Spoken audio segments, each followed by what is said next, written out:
ஆஃபீஸுக்கு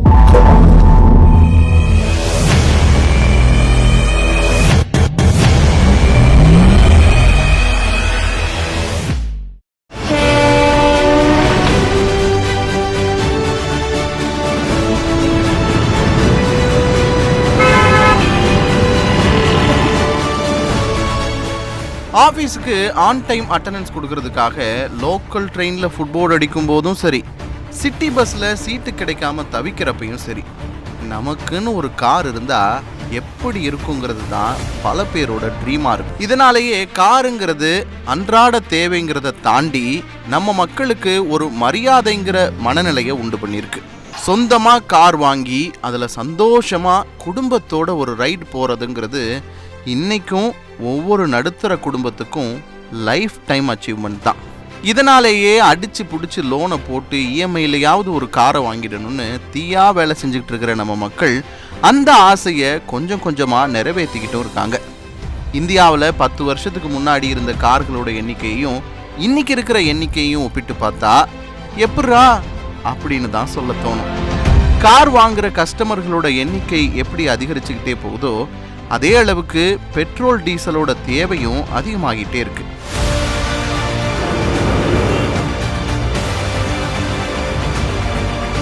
அரபு நாடுகளோட கனிம வளம் எவ்வளவு வருஷத்துக்கு உலக நாடுகளோட என்ஜின்களுக்கு உயிர் கொடுக்க முடியுங்கிறதும் விடையே இல்லாத கேள்விதான்.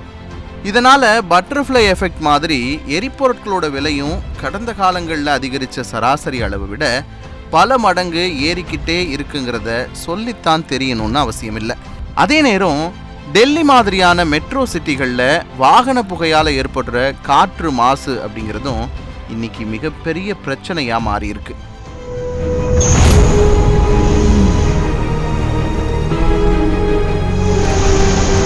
வாகன புகையால் ஏற்படுற காற்று மாசு அப்படிங்கிறது இந்தியாவில் மட்டும் இல்லாமல் உலக நாடுகளுக்கே ஆபத்து தான்.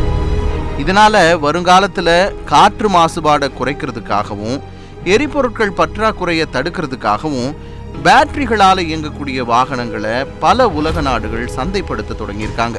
முதற்கட்டமாக எலக்ட்ரிக் பைக்கில் ஸ்டார்ட் ஆன இந்த மாற்று சக்தி இப்போ காரு, பஸ்ஸுன்னு கனரக வாகனங்கள் கூட எலக்ட்ரிக் மயமாக மாறி இருக்கிறத பார்க்க முடியுது. இதனால இந்தியாவும் கடந்த சில வருடங்களா எலக்ட்ரிக் வாகனங்களோட விற்பனையை அதிகரிக்கிறதுக்கான முயற்சிகளை தொடர்ந்து எடுத்துக்கிட்டே இருக்காங்க. சுற்றுச்சூழலுக்கு பாதுகாப்பானதுன்னு சொல்லப்படுற இந்த எலக்ட்ரிக் வாகனங்கள் பக்கமா நம்ம மக்களோட கவனம் திரும்பி இருக்கா? மின்சார கார்கள் மீது மக்களுக்கு இருக்கும் அபிப்பிராயங்கள் என்ன?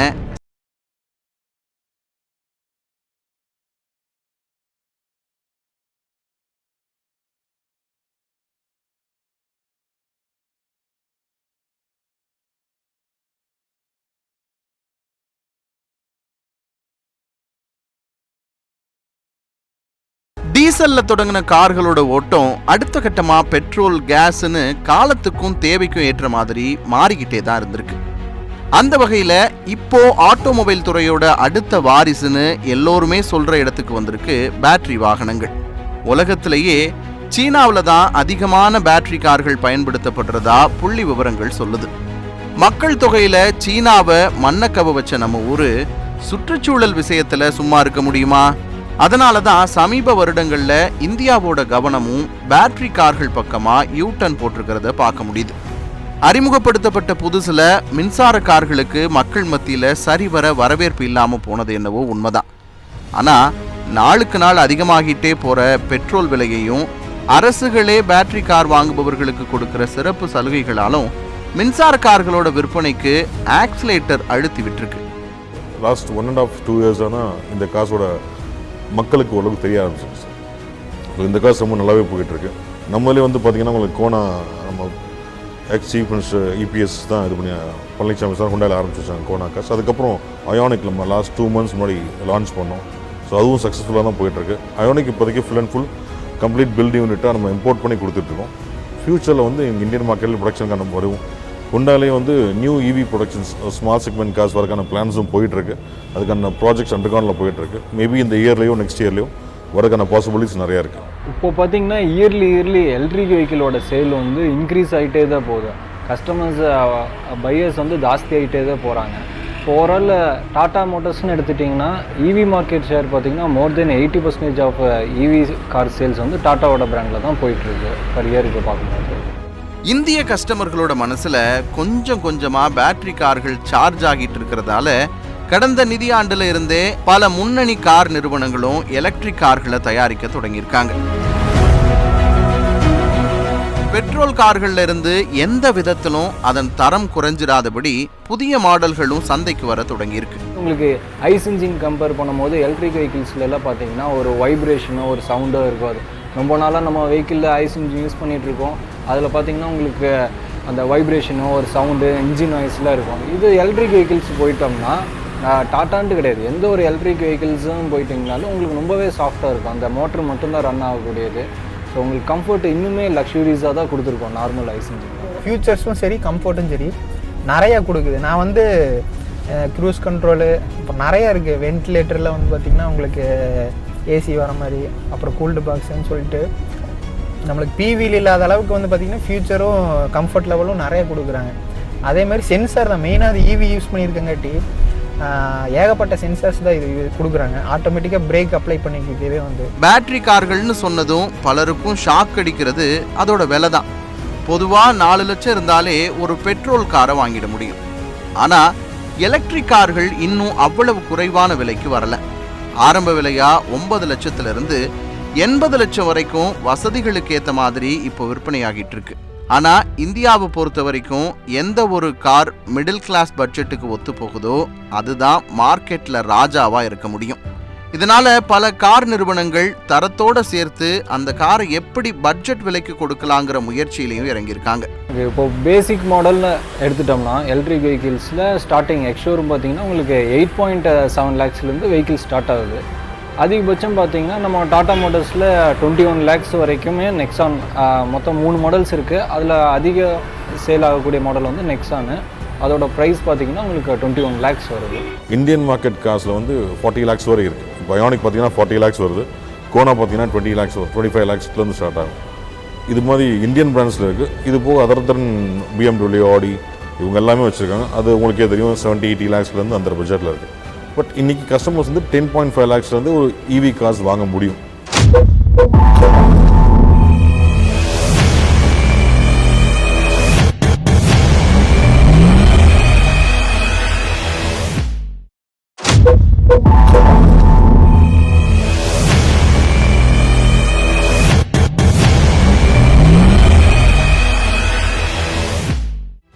இப்போ சந்தையில் இருக்கிற பேட்டரி கார்கள்லையே எம்ஜி நிறுவனம் சமீபத்தில் லான்ச் பண்ணியிருக்கும் கோமெட் கார் தான் இந்தியாவிலேயே குறைஞ்ச விலையான கார்னு சொல்லப்படுது. 2 கதவுகள் மட்டுமே இருக்கிற 4 பேருக்கான காரா லான்ச் ஆன இந்த ஈவியோட விலை 7.98 லட்சம். இதனால இதே வேரியண்ட்ல இருக்கிற போட்டி நிறுவனங்கள் இன்னும் எந்த வகையில் குறைஞ்ச விலையிலான கார்களை தயாரிக்கலாங்கிற தீவிர முயற்சிகளில் இறங்கியிருக்காங்க. ஏன்பா டீசல் காரை விட பேட்டரி காரில் ஸ்பேர் பார்ட்ஸ் கூட குறைவு தான், அப்புறம் ஏன் இவ்வளவு விலைக்கு சேல்ஸ் பண்ணணும் அப்படின்னு தானே நினைக்கிறீங்க? அதுக்கான காரணத்தை கார் நிறுவனங்கள்கிட்டயே கேட்டோம். ஈவியோட இண்டஸ்ட்ரியில் என்ட்ரி ஸ்டேஜில் இருக்கும். ஸோ இன்றைக்கி அந்த பேட்டரியோட ஒரு ஃபுல் பேட்டரியோட காஸ்ட் உங்களுக்கு வந்து ஒரு வெஹிக்கிள் எடுக்கிறோன்னா அந்த பேட்டரியோட காஸ்ட்டு 7 லேக்ஸ் பக்கம் வருது. அதே அந்த கொஞ்சம் வருஷம் மாஸ் ப்ரொடக்ஷன் பண்ணும் போது உங்களுக்கு பேட்டரியோட காஸ்ட் வந்து கம்மியாகிட்டே தான் வரும். ஸோ 8 இயர்ஸ் இப்போ முன்னாடி இருந்த 10 இயர்ஸுக்கு முன்னாடி இருந்த பேட்டரியோட காஸ்ட்டும் இப்போ இருக்கிறதும் ரொம்பவே 200% பக்கம் ட்ராப் ஆகிருக்கு பேட்டரியோட உங்களுக்கு காஸ்ட்டு. இன்னும் நெக்ஸ்ட்டு ஒரு 8 இயர்ஸ் போகும்போது இன்னுமே உங்களுக்கு காஸ்ட் ட்ராப் ஆகும். அப்போ ஜஸ்ட் ஒரு 1 or 2 லேக்ஸுக்குள்ளே நீங்கள் மாற்றுற மாதிரி இருக்கும் உங்களுக்கு. ஸோ அது சீப்பர் தானே உங்களுக்கு. சுற்றுச்சூழல் பாதுகாப்புக்காக மின்சார வாகனங்கள் பக்கமாக மக்கள் திரும்பினாலும் அதோட விலையில எந்த அளவுக்கு மிச்சம் பண்ணி கொடுக்க முடியுங்கிறதுல கார் நிறுவனங்களை போலவே அரசும் பல சலுகைகளை கொடுத்துருக்கு. உதாரணமா எலக்ட்ரிக் கார் வாங்கினா பதிவு கட்டணம் கிடையாது. அதே போல தமிழகத்தில் மின்சார கார்களுக்கு 100% வரி சலுகையும் கொடுத்துருக்காங்க. இல்லை இப்போதைக்கு இவிக்கு ஆஃபர்ஸ் நீங்கள் சொன்னீங்களே மிகப்பெரிய என்னன்னா சப்சிடிஸ், கவர்மெண்ட்டோட சப்சிடி. ஒரு வெஹிக்கிளுக்கு வந்து 10%லேருந்து 15% வரைக்கும் நம்ம ஸ்டேட்டில் வந்து லைஃப் டேக்ஸ் சார்ஜ் பண்ணிட்டு இருக்கோம். எக்ஸாம்பிளுக்கு ஒரு 10 லட்ச ரூபா காருக்கு வந்து நீங்கள் வந்து ஒரு 1 lakh rupees கவர்மெண்ட்டுக்கு ரோட் டேக்ஸில் கட்டணும். ஸோ அதே மாதிரி மோர் தென் 10 lakhs உள்ள காசுக்கு வந்து 15%, அதாவது 1.5 லட்ச ரூபா வச்சுக்கோங்களேன். மோர் தென் 10 lakhs அப்படின்னா ஆல்மோஸ்ட் 1.5 லேக்ஸ் வந்துடும், ஒரு 10 lakhs உள்ள பட்ஜெட் உள்ள காருக்கு. ஸோ இது கம்ப்ளீட்டாக வந்து இது இவி கார்ஸ்க்கு கிடையாதுன்னு போது இதுவே மிகப்பெரிய ஒரு சேவிங்ஸ் தான் நமக்கு. தமிழ்நாடு கவர்மெண்ட்னு எடுத்துட்டோம்னா என்ன பண்ணியிருக்காங்கன்னா ரெஜிஸ்ட்ரேஷன் சார்ஜஸ் வாங்குறதுல இப்போது நார்மலில் மற்ற பெட்ரோல் வண்டி டீசல் வண்டிலாம் பார்த்தீங்கன்னா 10% 15%ன்னு சார்ஜ் பண்ணுறாங்க ரெஜிஸ்ட்ரேஷன் பர்பஸ்க்காக. ஆனால் எலக்ட்ரிக் வெஹிக்கிள்ஸ் போயிட்டோம்னா உங்களுக்கு ரெஜிஸ்ட்ரேஷன் சார்ஜஸே பார்த்தீங்கன்னா ஜஸ்ட் 400 rupees தான் நம்ம சார்ஜே பண்ணுறோம் எலக்ட்ரிக் வெஹிக்கிள். ஸோ உங்களுக்கு அதுலேயே பார்த்தீங்கன்னா லேக்ஸ் கணக்காக சேவிங்ஸ் தான், நமக்கு ரெஜிஸ்ட்ரேஷன் சார்ஜஸே கிடையாது. தமிழ்நாடு கவர்மெண்ட் வந்து இதை நம்ம சப்போர்ட் பண்ணியிருக்காங்க. சரி, இத்தனை ஆஃபர்கள் இருந்தாலுமே என்னால் மொத்த பணமாக கொடுத்து ஒரு காரை வாங்க முடியாது.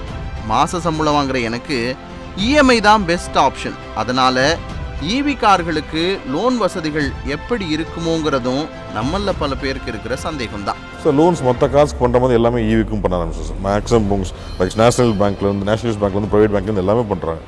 80% 90% based on your paper, CIBIL scores, நீங்கள் என்ன மாதிரியான ப்ரொஃபஷனில் இருக்கீங்கன்றதை பேஸ் பண்ணி 90% வரைக்கும் பண்ணி தராங்க. நீங்கள் ஒரு 10% மட்டும் மார்ஜின் கட்டி எடுத்து போகிற மாதிரி தான் இருக்கும். ஸோ கார் பெட்ரோல் இன்ஜினுக்கும் இவிக்கும் லோனுக்கும் சம்மந்தம் கிடையாது. இதுக்கு என்ன பெனிஃபிட்ஸ் எல்லாமே தர்றாங்களோ அதே பெனிஃபிட்ஸ் எல்லாமே ஈவிக்கும் தர்றாங்க. பெரும்பாலும் சந்தையில் எந்த ஒரு புது பொருள் வந்தாலும் அதை பயன்படுத்துறது எப்படிங்கிற குழப்பம் நம்ம எல்லாருக்குமே இருக்கிற இயல்பு தான். இவி கார்களுக்கு எப்படி சார்ஜ் போடுறது, அதுக்கான சார்ஜிங் ஸ்டேஷன்கள் போதிய அளவுக்கு இருக்கா, இப்படி பல கேள்விகள் நமக்கு இருக்கத்தான் செய்யுது. டீசல் கார்களை போலவே பேட்டரி கார்களும் ஒவ்வொரு பிராண்டுக்கு ஏற்ற மாதிரி மைலேஜில் மாற்றங்கள் இருக்கத்தான் செய்யுது. சராசரியாக ஒரு எலக்ட்ரிக் கார் ஒரு முறை சார்ஜ் செஞ்சால் 350 கிலோமீட்டர் வரைக்கும் பயணம் செய்ய முடியும்னு சொல்கிறாங்க.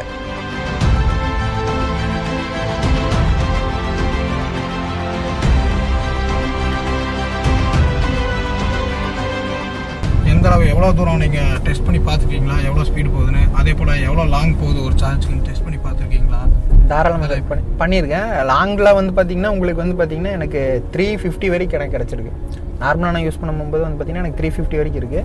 எக்கனாமிக் மோடு போட்டால் ஓடும்போது எக்கோ மோடு இருக்குது, ஸ்போர்ட்ஸ் மோடு இருக்குது, சிட்டி மோடு இருக்குது. இதில் 3. இதில் வந்து பார்த்தீங்கன்னா எக்கோ மோடு போட்டு ஓடும்போது எனக்கு வந்து பார்த்தீங்கன்னா ரீஜன் இது வந்து பார்த்தீங்கன்னா இன்னொன்று கூட எக்கோ கூட ரீஜன் நான் போடும்போது வந்து பார்த்தீங்கன்னா எனக்கு 350 வரைக்கும் ரேஞ்சு தாராளமாக கிடைக்கிது. ஸ்பீடுமே வந்து பார்த்தீங்கன்னா உங்களுக்கு 100க்கு மேலே தாராளமாக போகும். நம்ம வந்து பைபாஸ்லாம் போகும்போது அழகு போல போகும். இதனால தினசரி ரொட்டீன் லைஃபுக்கு போதுமானதா இருக்கிற இந்த மின்சார வாகனங்கள் ஒருவேளை லாங் டிரைவ் போகணும்னு நினைச்சா இயல்பாவே பேட்டரி கார்களோட என்ஜின் தாங்குமாங்கிற சந்தேகம் எல்லாருக்குமே இருக்கும் தான்.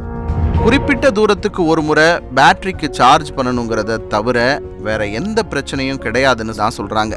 இப்போ இது இவி வெஹிக்கிள்க்குன்னு பார்த்துட்டிங்கன்னா நம்ம ஜஸ்ட்டு ஒரு பேட்ரி செல்ஸ் ஆக்டிவாக இருக்கா அப்படிங்கிறத செக் பண்ணுவோம். மற்ற வண்டி பெட்ரோல் வெர்ஷன் மாதிரி வீல் அலைன்மெண்ட்டு, டிஸ்க் ஆயில் அந்த மாதிரி தான் இருக்கும். ஆனால் மற்ற ஐஸ் இன்ஜின் கம்பேர் பண்ணும்போது எலக்ட்ரிக்கில் வந்து உங்களுக்கு மெயின்டெனன்ஸ் வந்து ரொம்பவே கம்மி தான்.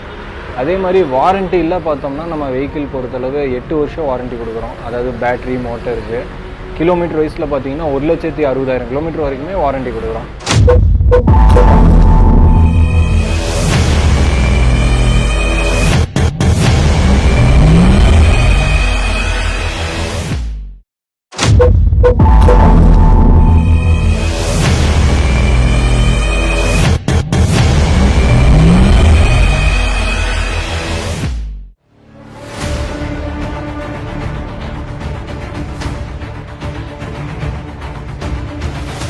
அதிகப்படியான சார்ஜ் ஸ்டேஷன்கள் இப்போ உருவாகிட்டும் இருக்கு.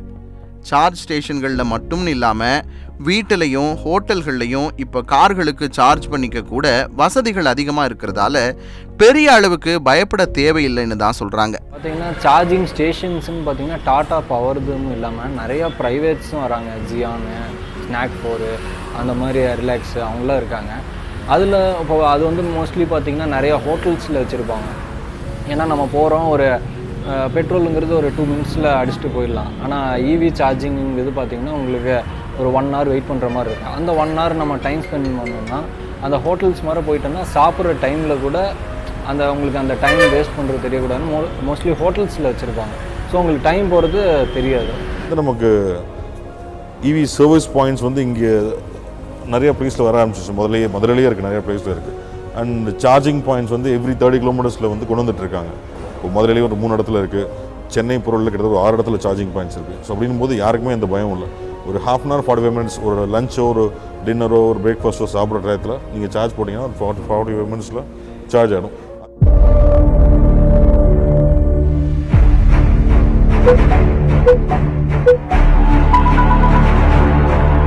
இப்போ நம்ம வெஹிக்கிளில் பார்த்துட்டிங்கன்னா நம்ம 2 விதமான சார்ஜிங்ஸ் கொடுக்குறோம். ஒன்று வந்து ஏசி சார்ஜிங்கு, இன்னும் டிசி சார்ஜிங்கு. டிசிங்கிறது என்னென்னா சார்ஜிங் ஸ்டேஷனில் போயிட்டு நம்ம சார்ஜ் பண்ணுறது.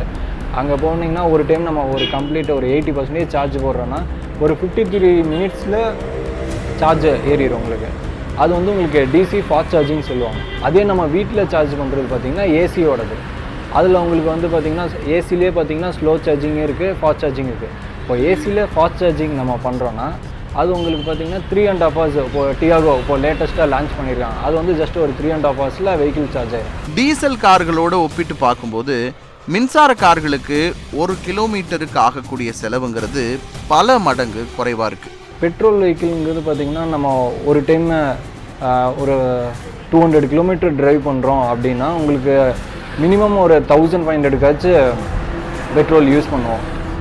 அதே நம்ம எலக்ட்ரிக் வெஹிக்கிள்னால் ஒரு 200 கிலோமீட்டர் போகணும் அப்படின்னா ஜஸ்ட் ஒரு 30 யூனிட் தான் கன்சப்ஷன் ஆகும். அந்த 30 யூனிட்ஸுக்கு பார்த்திங்கன்னா ஏவரேஜ் காஸ்ட்டுன்னு பார்த்தீங்கன்னா ஒரு யூனிட்டுக்கே 10 ரூபா தான் ஆகும். எலக்ட்ரிக் கார்கள் வாங்குறதோடு மட்டும் இல்லாமல் அதோட சர்வீஸ் எப்படி இருக்குங்கிறத நாம் தெரிஞ்சுக்க வேண்டியது அவசியமான ஒன்று. ஏன்னா மற்ற கார்களுக்கு இருக்கிற மாதிரி அதிகப்படியான ஒர்க் ஷாப்புகள் மின்சார கார்களுக்கு கிடையாது. பழைய கார்லாம் உங்களுக்கு லோக்கல் பீப்புளே வந்து சர்வீஸ் பண்ணுவாங்க, கழட்டி ஓப்பன் பண்ணி பார்ப்பாங்க, என்ன ஏதுன்னு பார்ப்பாங்க. ஆனால் இப்போ டிஜிட்டலைஸ் ஆனதுக்கப்புறம் அது ஈவி வைக்கும் போது அவங்களால பார்க்க முடியாது. கண்டிப்பாக எந்த மாதிரியான மெத்தடெல்லாம் இதில் இருக்குது? ஏன்னா இப்போது இவி வெஹிக்கிள் பொறுத்தளவு பார்த்தீங்கன்னா நம்மளோட ஆத்தரைஸ்டு டாடா சர்வீஸ் ஸ்டேஷன், அதாவது அந்தந்த பிராண்டோட சர்வீஸ் ஸ்டேஷனில் தான் நம்ம யூஸ் பண்ண முடியாது. ஏன்னா இது ஃபுல்லாமே உங்களுக்கு எலக்ட்ரிக்கல் ஐட்டம்ஸ்னால, மெக்கானிக்கல் ஐட்டம்ஸ்னால் நம்ம லோக்கல் ஒர்க் ஷாப்லேருந்து எல்லாருமே பார்த்துக்கலாம். ஆனால் எலக்ட்ரிக்கல் ரிலேட்டட்னால சிஸ்டம் ஓரியன்டாக இருக்கும். ஸோ நம்ம சிஸ்டம் வச்சு செக் பண்ணால் தான் தெரியும் இதில் என்ன இஷ்யூஸ் இருக்குது அப்படிங்கிறது. இப்போது பேட்டரியே நம்ம செக் பண்ணுறோன்னா உள்ளே ஏதாச்சும் செல்ஸ் ஏதாச்சும் இஷ்யூவாக இருக்குன்னா அது நம்ம சிஸ்டத்தில் தான் காமிக்கும். ஸோ மோஸ்ட்லி ஆத்தரைஸ்டு சர்வீஸ் சென்டரில் தான் எலக்ட்ரிக் வெஹிக்கிள்ஸ் நம்ம பார்க்க முடியும். எந்த ஒரு அறிவியல் வளர்ச்சியும் சாதக பாதகங்கள் இல்லாமல் சாத்தியமானதா சரித்திரமே கிடையாது. அப்படித்தான் இப்போ வந்திருக்கிற இந்த ஈவி கார்கள்லையும் சில குறைகள் இருந்தாலும் அது அடுத்தடுத்த அப்டேட்டுகள் கொடுத்து சரி பண்ணிக்கிற வசதியையும் கொண்டு வந்திருக்காங்க. இப்போ ஒரு மொபைல் வாங்கிட்டோம், ஒரு 3 வருஷம் சாஃப்ட்வேர் அப்டேட் கொடுப்பாங்க. அதுலேயும் அதில் உள்ள இருக்கிற ஒரு இமேஜஸ் இந்த மாதிரி இதெல்லாம் வந்து அப்டேட் பண்ணி கொடுத்துருவாங்க, எல்லாமே டெவலப் ஆகிடும். அதே மாதிரி தான் ஈவி வெஹிக்கிள்லையும் ஈவி வெஹிக்கிள். ஆமாம், உங்களுக்கு அதே மாதிரி தான். இப்போ ஃபோன் பார்த்தீங்கன்னா ஏதாச்சும் அப்ளிகேஷன்ஸ்னால் அதை நம்ம அப்டேட் பண்ணிட்டே இருக்கோம். அதே மாதிரி தான் வெஹிக்கிள்ஸ்னு ஏதாச்சும் அப்டேட்ஸ் வந்தாலும் அதையும் நம்ம ஆத்தரைஸ் சர்வீஸ் ஸ்டேஷன் போய்ட்டு அதையும் நம்ம அப்டேட் பண்ணிக்கலாம் உங்களுக்கு. ஸோ ஃபோன் மாதிரியே தான் சிமிலராக வெஹிக்கிள், இந்த எலக்ட்ரிக் வெஹிக்கிள்னு சொல்ல போனால் டெய்லி யூஸ் பண்ணுறோம், நைட் சார்ஜ் பண்ணுறோம், மறுபடியும் மார்னிங் எடுத்து ஃபோன் யூஸ் பண்ணுறோம். அதே மாதிரி தான் வெஹிக்கிள் டே டைமில் யூஸ் பண்ணுறோம்.